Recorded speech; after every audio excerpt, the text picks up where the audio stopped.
Welcome back to iGaming. Today we're going to be talking about the Icarus Week 52 update. This one is titled Open World Number 3, and it features 2 new open world mission types, a new normal mission type, and a hell of a load of wooden fortifications. So these fortifications are going to be added to the planetary tech tree, and they're going to be used to defend your base in certain missions. But before we jump in, please drop a like, subscribe to the channel, and stick around for more Icarus and other survival content. Also, going from yesterday, all the way up until Christmas Day, there are game keys hidden in every single video. So if you do find it, drop in the comments down below and let me know what it is. Let's jump in and talk about the Week 52 update. This week we're introducing 2 new open world mission types, new fortifications, and a new mission. Build and drone open world mission types have been added, and a range of bugs and fixes are out there to improve available missions.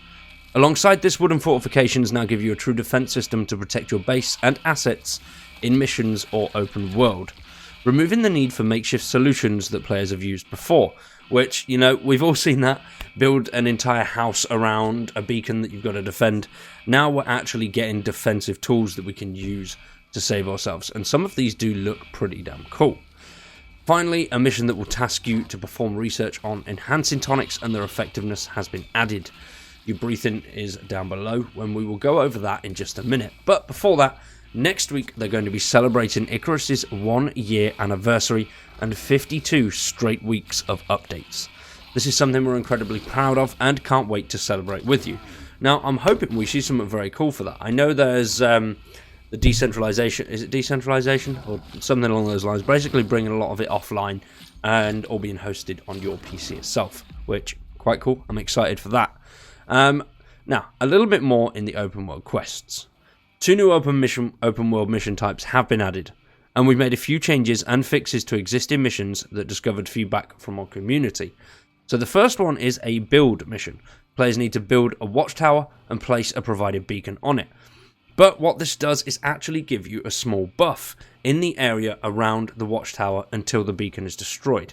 Whether that beacon is going to be destroyed through enemies, animals coming and destroy it, or whether it will just be through, various world elements like the storms and stuff like that, yet to be seen. And next up is the drone mission.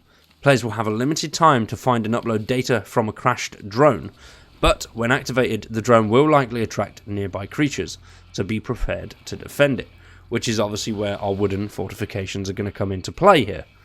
They've also added a whole host of bug fixes to the open world mission system, and quite a few of those are very helpful, especially considering, it's meant to be based on the location that you're at, so they are sort of quick fire 15-20 minute missions, but instead of that, some of them have been, you've got to travel to the other side of the map to get something, which is obviously a pain in the arse when you're expecting just a quick mission. But the quests now will take into account the biomes that they're in, which is good, so it could be a biome-related quest. So, say you're in the desert, you've got to grab zebra skins and all that kind of stuff. And it'll also improve spawning locations and animals, increasing the variety of animals on a hunt, a cache, and scan missions. They've also fixed rewards that were scaling on prospect difficulty and not mission difficulty. Now, finally, something that I've been very excited about, and that is wooden fortifications. They've added a whole new set of wooden fortifications to the planetary tech tree for players to craft and use to defend their bases. Some missions that require you to defend an area, defeat a horde, or even protect yourself in the early stages of your journey. These are going to be a welcome asset and a necessary blueprint.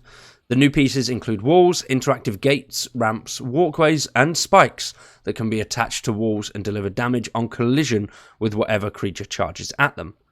Fortifications have substantially more HP points than walls or floors, roughly 5 times the wooden counterparts. On top of this, they are entirely weather resistant. Oh, thank God for that. I have a feeling these things are going to be pretty beefy to build though, but they will not require maintenance during storms. Fortification pieces will snap together to one another and to similar building pieces, and it makes it easy to shore up any potential gaps in your design that enemies could sneak through. Some players have been very creative in using hedgehogs as a makeshift defense network, so fortifications open the door and provide us with much more variety and customization to this system. which I like. I'm very excited to actually see these. I think it's going to be very cool to build massive fortifications. The Icarus building community is fucking insane.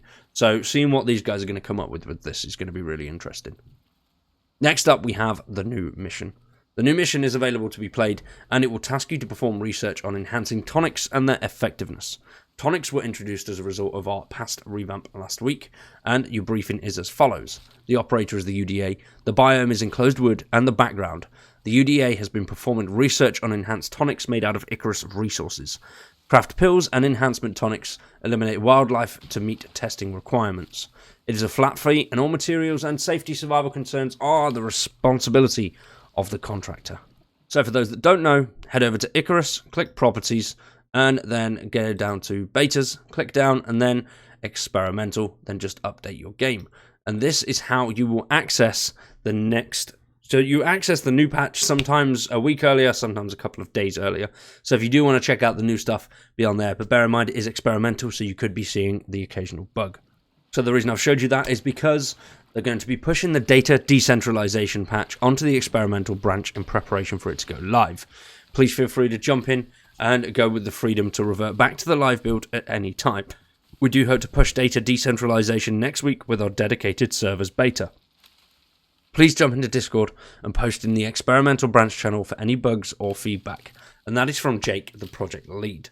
So if you do want to check out updates a little bit early, head over to the experimental patch and, you know, jump in, see what it is. If you can get any bugs, make sure you report them to the team, because the more they know about it, the faster they can get on it. So always use the proper channels as well. Discord and stuff is in the links down in the description below. But now, though, that is it from me. Hope you've enjoyed today's video. If you have, please subscribe to the channel.